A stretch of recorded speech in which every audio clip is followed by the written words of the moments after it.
विधानसभा निवडणूक 2024 अवघ्या काही दिवसांवर आली असल्याने देवळा तालुक्यातील पंचायत समितीच्या वतीने भव्य पायी रॅली काढण्यात आली।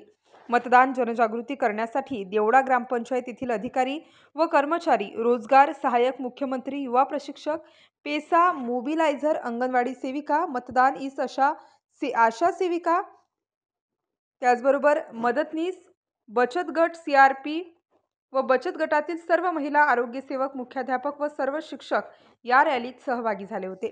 या पायी रॅली ग्रामपंचायत कार्यालयापासून सुरुवात करण्यात आली। तसेच कर्मचाऱ्यांनी मतदान जागृतीचे नागरिकांना पत्रक वाटले।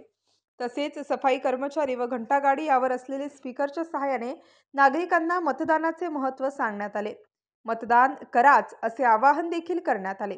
नवीन मतदाराने आपले ओळखपत्र वेळेत बनवून घ्यावे व देशाच्या लोकशाहीला बळकट बनवण्यासाठी एक मत किती उपयोगाचे असते हे महत्त्व पटवून देण्यात आले। Star news bureau, Nashik.